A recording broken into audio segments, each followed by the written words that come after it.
Alright you guys, so this week we just got confirmation from Ted Sarandos himself that Superman underperformed in the box office. That does not bode well for the DCU. The DCU's in trouble, you guys. Let's talk about it. Welcome. My name's Zach. Come on in, grab a seat. We're talking the DCU today. And if this is your first time to the Super Reel, we're glad to have you, and it must be your lucky day because you just found your next favorite channel. So yeah, you guys, we all saw those Ted Sarandos comments about Superman underperforming in the theaters. If you haven't seen it, I'll play it right now. Will this be a fully exclusive 45-day theatrical window? Fully exclusive to theaters, yes. And will this be self-enforced? In other words, if you fall short of that? That is the industry. It is the industry standard for self-enforcement. However, routinely, movies that underperform, the window moves a little bit. And Superman was a little shorter window, and Sinners was a little longer window, but they still could refer to it as a 45-day window. But yeah, you guys, that's not good for the DCU at all. You do not want your potential new CEO talking about your universe like this. Can you believe that some people are trying to say that Ted Sarandos is not talking about Superman underperforming? It seems pretty obvious that he's talking about Superman underperforming. Some people are trying to describe what he says as neutral, but to me, neutral would have been him saying nothing at all. You do not want your potential CEO talking about your universe as a universe that gets pulled from theaters early. As a matter of fact, could you imagine if it was switched? If he said Sinners was an example of something that got pulled early and Superman was an example of something that had an extra long theatrical stay, those James Gunn fans would have been having a field day. All the videos would have come out. Everyone would have been talking like, you know, Ted Sarandos confirmed Superman was a massive success. We told you guys, but that's not what happened. In fact, it's the opposite of what happened. But you guys know if it was flipped, the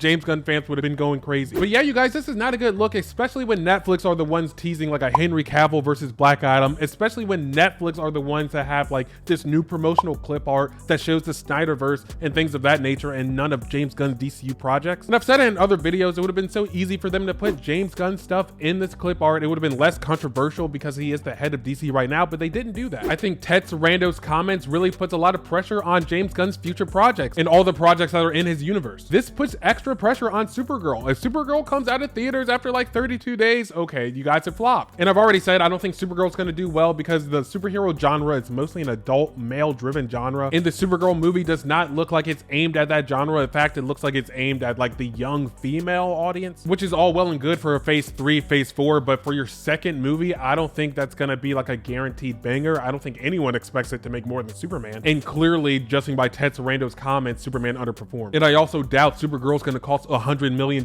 less to make. But yeah, you guys, that Supergirl movie does not look like it's targeting a general audience, and I think you need a movie like that when you're starting out your universe, like your first 3 or 4 movies. People try to compare a potential slow start for DC to like Marvel's phase 1, like starting slow, but I don't think it's the same thing. I mean, Marvel was really starting with their tried and true characters that at least that they had access to, like their Iron Man, their Thor, their Captain America, their Incredible Hulk, their strong male characters, their strong masculine characters in their phase 1. Iron Man was also unequivocally a success. There's no amount of movie math you can do with those numbers to make Iron Man not a success like you can do Superman. Sure, the Incredible Hulk flopped, but they teased the Avengers ever since Iron Man 1, so they've been like hyping things up, and their end credit scenes were very hyped. They were very key jangly, you know, they really let you know where they were going in the next movie. There's no nothing burger end credit scenes with Marvel, or at least in their phase 1. So yeah, I don't really think you can compare like James Gunn's DCU startup to Marvel's phase 1 startup, but the DCU is in trouble. I'm sure Ted Sarandos is going to be looking at each project with a very keen eye, and if they're not performing, he's just going to pull them out of theaters, you guys. And if this becomes a universe that is basically like, oh, we could just wait a couple weeks and just see it on streaming, it's going to become like just a streaming universe, and that's not what DC is. DC is made to be epic. DC has all the #1 blue chip heroes. Well, not all of them, but they have a lot of blue chip household name heroes, you guys. So DC by all means should be making money hand over fist in the theaters. I don't think anyone is really checking for Clayface. I don't know if that movie is going to do anything at all in the box office. It may make a profit, but if it only grosses like $200 million and no one sees it, I mean,